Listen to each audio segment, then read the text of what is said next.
Hey there everyone, that sexy nerd is back again. And we're watching Nostalgia Critic. He's doing the Frighteners. I've never seen this movie ever. I've heard about it.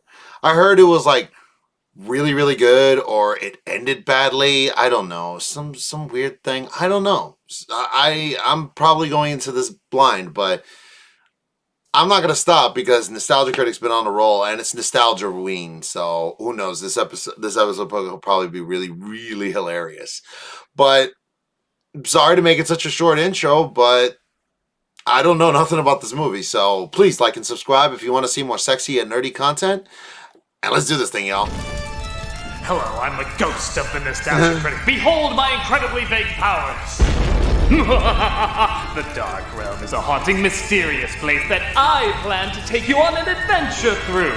That is, if you survive.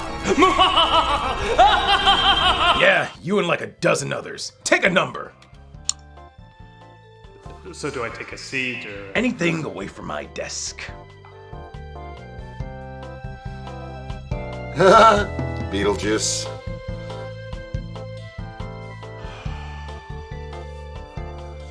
All roll doll witches report to the front. Sorry about your reboot. Still swap at Zemeckis. Don't worry, Pinocchio will put him back on the map. Sure. Am I sorry about your reboot? Spirit Halloween merchandise says nope. Fair. Who's that? Sorry about a lot of your reboots. Could be worse. I could be a monster. Oh, Adam, his family. Ah, fair enough. Sorry I didn't use you in more episodes. I know, I'm difficult to animate. Hey, no talking to spooks under 3 feet tall. What kind of rule is that? It's a world you can't prove exists. We can make up any rules we want. Says you? You're not even a real member. You're a spin-off of a spin-off. Hey, people would comment if we didn't use this character here. I guess we're also in a recession. We should really reuse any costume we can. I'm sorry, but what are we waiting for? The next comedically relatable spook story. Yeah, they were everywhere in the 80s and 90s. It's about time they made a comeback. Oh, I see. You think they're gonna come up with some new ideas for us? No. No. Or are we all just waiting to get rebooted again? All Adams Yes. family members report to the front. Oh boy, for jokes and pop songs, here I come. Well, the one I'm representing ain't getting rebooted, so I'm... Really? You're not getting rebooted? Not even a stage musical? Tell us what it's like. I know we're dead, but how does it feel to not have your essence constantly gnawed at? Well, I've been doing this 15 years. I like to decompose naturally. Tell us more. Okay, I really do have to get back to life here. How? Well, that rule's very simple. You can't kill a walker. Okay, maybe that's not true. Yeah, final season, sure. I feel like the idea of humanizing monsters in a funny way has been around for a while, but there was a really big uptick in the 80s and 90s. Peter Jackson's The Frighteners, released in 1996, was one of the films at the tail end of that trend.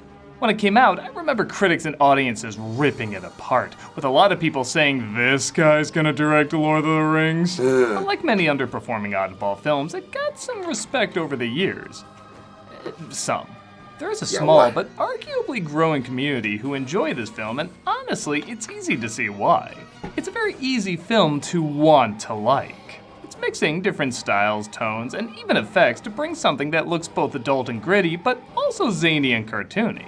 I mean, just look at this imagery. How can you not want to know what's going on in this film, and how can it also not remind you of a similar creepy, kooky comedy? What the hell? The film was even supposed to be another Tales from the Crypt movie, but Zemeckis liked it so much he wanted it to be its own thing. Well, I don't think having that title would have saved it. I mean, it didn't save this one. Just like RoboCop, there is still something really cool I don't know, people still watch that crap out of that Bordello blood thing. It was stupid, but you know. about it being a trilogy. So what works, what almost works, and what the hell were they thinking? Let's take a closer look to find out.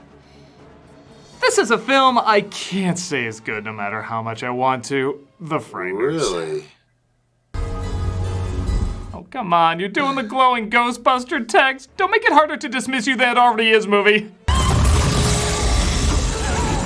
Yeah, so this first effect shows some of the production problems.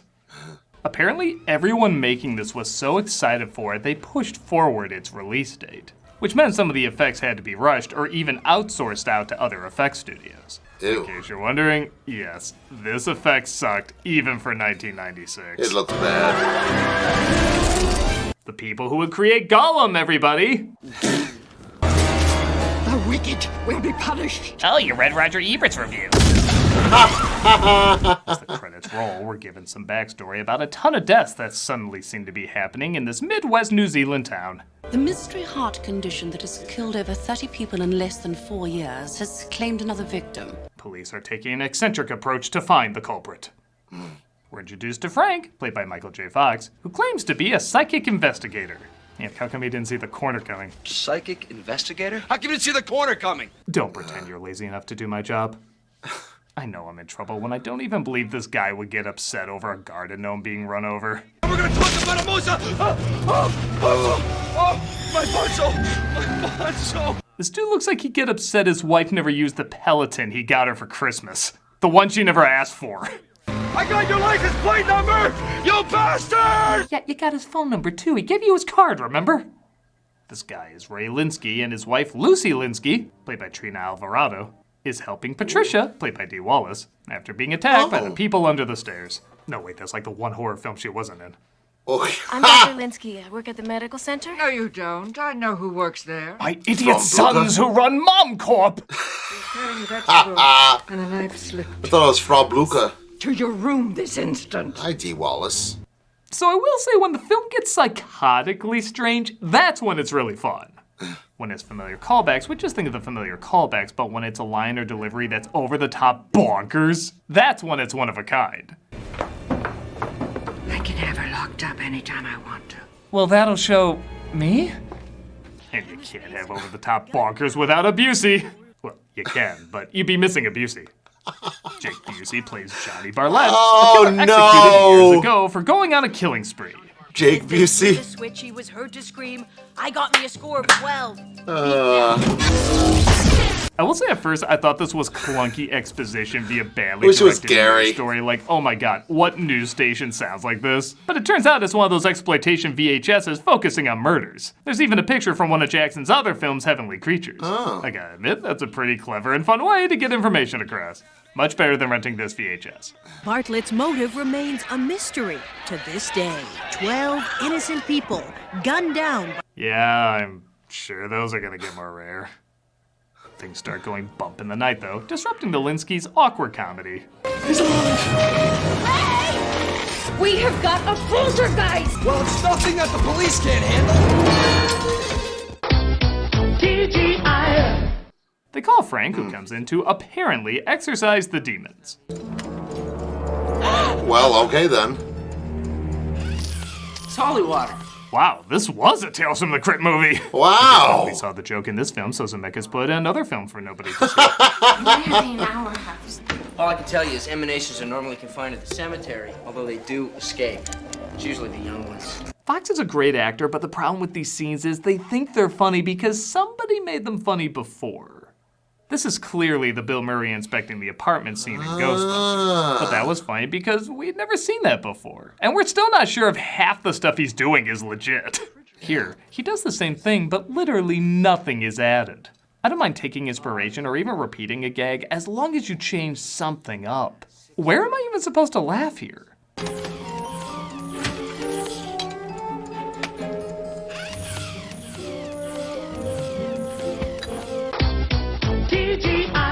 Yeah, even the TGIF bumper wouldn't know where to go here. Seriously. What would have made it funnier though, if they were looking around and one of the ghosts just popped out of nowhere. That would have been something new. How is it that you know, Hollywood, come and pay me. I know what I'm doing. The ghosts are real though. One Cyrus, played by Chai McBride, and the other is Stuart, played by Jim Fife. I think I'm going to throw up.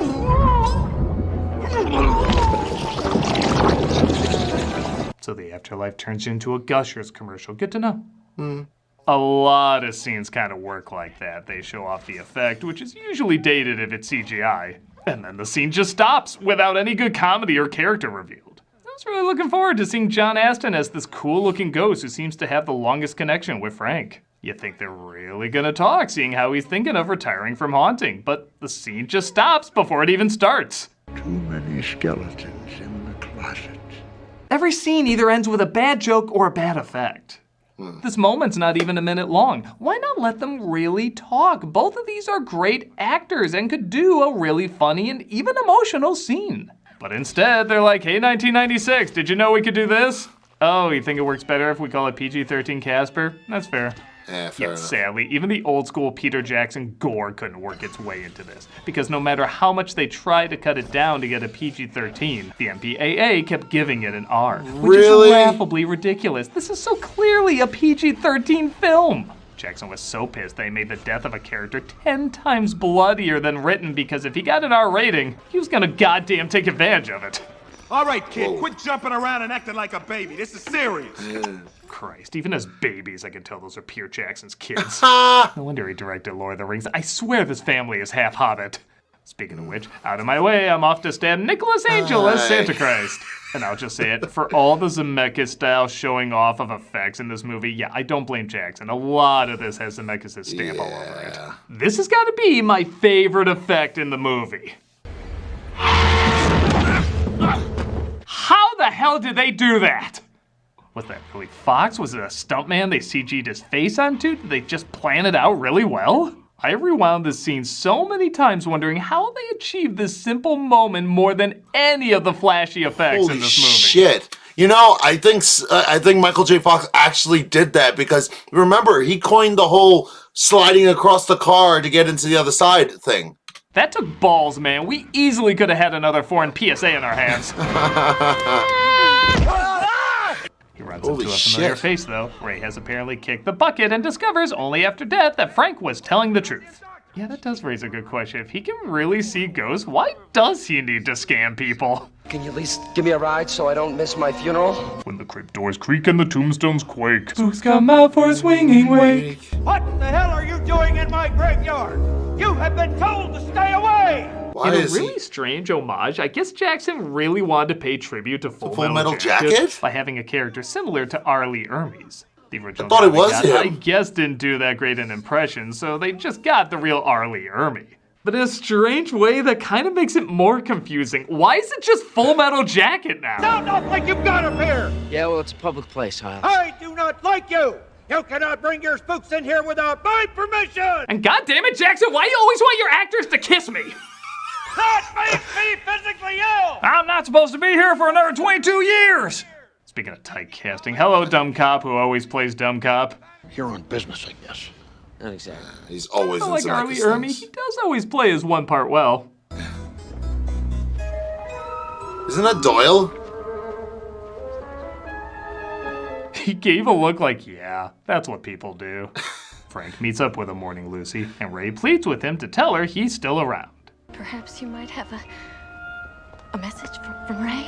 Ray says he loves you very much. Well, nobody could make that up. This guy is for real! They go to medieval times? Yeah, I have no idea why they go to this kind of restaurant. It doesn't play into the story at all. There's not even like a joke about it. May I offer you some wine? We always have red. Wine. I've never been fond of red. Lucy! How am I supposed to pay attention to what they're saying at the Sheriff of Nottingham's? It's so weird they don't do anything with this. It'd be like in Cable Guy if they went to medieval times and they were like, Open Sesame. Medieval times? What a night. how random would that be? He does get an unexpected visitor when another person has a number on their head and is killed by a workshop Nazgul. What the hell? Aw, you missed Dollar Store Morpheus saying sorry about the callback. Chasing down the hooded menace, leading to the one legit creepy moment. Ooh. Alright, that was pretty good. The sheriff calls in a so-called expert, FBI agent Milton Dammers, played by Jeffrey Combs. At what time, Ah. precisely, did Bannister leave for the bathroom? You. So here's a perfect example of the film working best when it's just goddamn crazy. If you need something to go damn crazy, you hire Jeffrey Combs. No idea what this guy's deal is. I don't know if he's supposed to be an eccentric genius or a psychic or maybe even a lower tier agent the FBI just wants to keep far away. But his performance is so bizarre and so hard to make sense of, it's the most enjoyable thing in the flick. You know nothing about Frank Bannister. I have a problem with women yelling. I get all the fruity cases. You are violating my territorial bubble. You claim he's a bona fide psychic, yet all I've heard is a lot of ill-informed, meandering waffle. He looks like Colin Farrell halfway putting his penguin makeup on. Like he's slowly becoming Adolf Carey. I can't make heads or tails of him, but he certainly had a vision, went all the way with it, and is constantly entertaining whenever he's on screen. That is great. Bannister purchased 7 new blades on the corner of 3rd and Garrett. We'll be back to Bizarro Monk after these messages. Frank witnesses another person die at a museum and sees the editor of the town paper is next. But the judge is there to fight him off. You know, with dead bullets. Yeah, I have no idea how this world works. But oh no, he suddenly wants to hump a mummy. Yeah, that's what we're going with.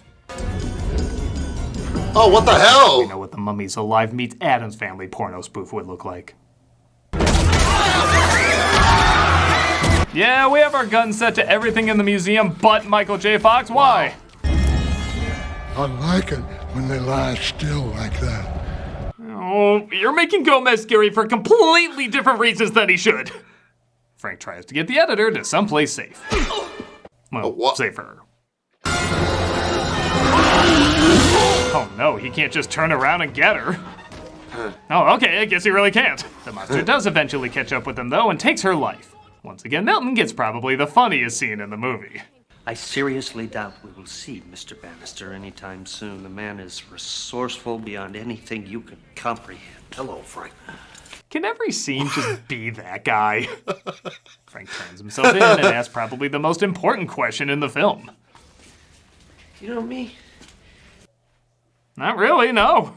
No. We don't know that much about him, which wouldn't be bad if we liked him or found him interesting, but again, these scenes are so short and so focused on the effects, we really don't get a feel for what he's like. They hint in the next scene he might be a psychopath who sees these ghosts as a hallucination and is actually the killer. What? Is there time for you to go to work? Yes, I'm behind. I'm almost done with the video. Even killing his wife years ago. 10 He also minutes? pretends that he doesn't love Lucy. That cozy little scene in the restaurant was bullshit. I don't give a damn about you. I don't give a damn about anybody. Even though he's only known her for only a day, and she just lost her husband. But I guess we're supposed to see him as an honorable scammer for that. It's not that the character's too unlikable, it's that the film doesn't make me care. Because it doesn't give him a personality to care about. And for me to not care about a Michael J. Fox personality, a guy who just illuminates charm, that's impressive. Forget about the Patricia character? That's okay, so the movie. Yeah. She hasn't shown up in almost an hour. What are you doing in my room? I never drink wine. I'll make you some coffee, Matt. She's in constant surprise Scooby-Doo face, like, And call the exterminator! We have Spider-Mans in the wall again! Lucy, go! Ray gets killed by the creature. Aw, just when I remembered he was in this. And Lucy goes to visit Frank in jail. Yeah, you can visit the suspected killer in his cell alone. Do you think that you're the only person who's ever lost somebody? God, you walk around like you don't have any feelings, but the truth is that you're just scared. Why are you acting like you had so many conversations and you know each other? You talked twice. Your husband died. Twice! Yeah, he was an asshole, but his funeral was like a day ago. Process something! I don't want to hurt you, Lucy. We have so many memories together. Your husband dying, the dinner where we talked about your husband dying, you entering that door a minute ago. What is it, Frank? She's next. But his ghost friends fight the creature off. Jesus, this prison's easier to break out of than the one in Cobra Kai. Well, maybe one of the other cops will stop him. I've never seen Cobra Kai. Hey, you, halt. We tried. I didn't. I swear, this moment of Fox realizing he needs a near-death experience to fight this thing off was shot in a minute. Listen to how rushed this delivery is. I can't fight him, Luce. I can't protect you. There's only one way to deal with this thing. I gotta have an out-of-body experience. Cut, perfect. Really? There's no time to care. We have like 80 more shots to shoot. Let's go. Lucy stops him and says she can slow his heartbeat by freezing him and bring him back to life in 20 minutes. It works, but the missing third rock from the sun alien finds her and tries to stop her bringing him back. Hey, only I get to cop a feel. Milton then reveals, this bombshell, I guess. What the hell? Is a roadmap of pain. Who are you? I don't know what's going on either, but by God, I love watching this guy thinking he does. The power of the mind. I love Jeffrey Combs. Is absolute. I'm gonna turn you into an app. I'm having a real bad day. I just load you up on the phone like... Boom, instantly better. Creature slices through the drill instructor, which works out well for Frank, who steals his guns. Of course, ghost guns have unlimited ammunition. You know, I'll give credit. Seeing Ghost Fox shoot up the Reaper with machine guns is pretty sweet. It doesn't have to make sense as long as it's awesome. A big surprise, the creature was Johnny Bartlett. Well, ooh. Yeah, is there literally anybody else it could be? Did you think it was gonna be his dead wife? Shit, that actually would have been a twist. Yeah. Mr. Stewart, Picard is being ruined on stage 5. What the hell? Shit! He escapes though, and before Frank can take him out, he's brought back to life.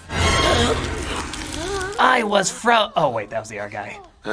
They figure Patricia I was might frozen be the next victim, today. but it turns out she was in on it all along. I want to kill her now, Patty. That'll give us 41. That's 8 clear, Casey.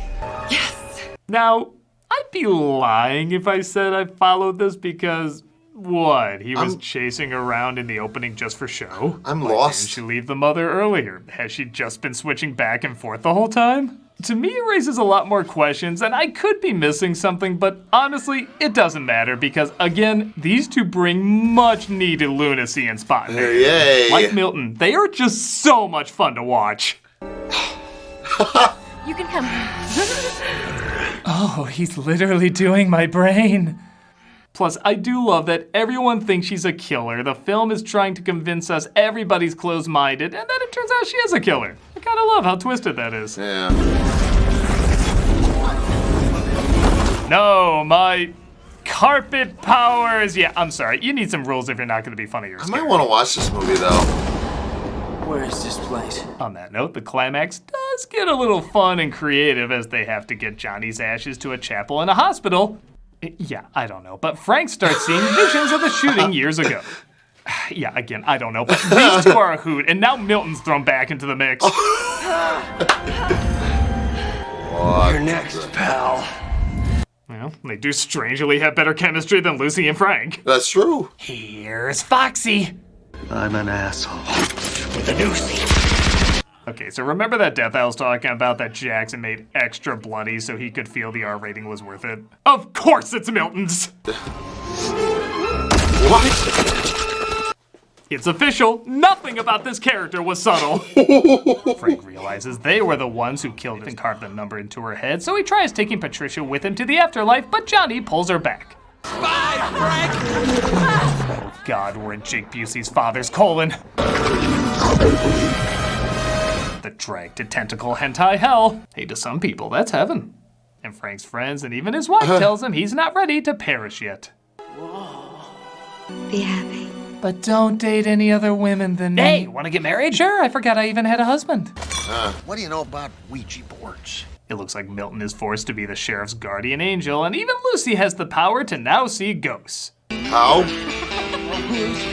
She does this blanket thing because that's a solid ending, and The Frighteners finally ends. Yeah, like I said, I want to like this movie, and maybe there's a version out there I will. I hear there's a director's cut that added 14 minutes. Who knows, maybe that might be the right amount to put back in because that's my biggest problem. Everything just feels rushed and never given a moment to breathe, or stop breathing. A lot of critics said this film was trying to be a horror flick, a comedy, a special effects slasher movie, and it's not very good at any of them. I agree, but I admire it for trying. I think there is a good film buried in here. maybe it's not even that deep, as I'm hearing more and more people are discovering and enjoying it. Huh. For me, I think it's similar to Mars Attacks. How I didn't really like that movie, but how could I hate something where Tom Jones saves the world?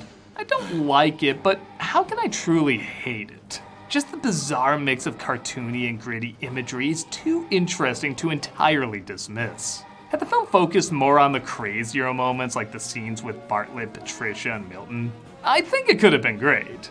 As is, I guess it's halfway between unjustly irrelevant and justly irrelevant. Yeah, so that actually was interesting. I kind of want to see that movie now, so who knows? But anyway, I don't know. I don't got that much to say on it. I really have to watch it myself, so I don't know. This has been that Sexy Nerd Reacts. Please like and subscribe if you want to see more sexy and nerdy content, and I'll see you all in the next video.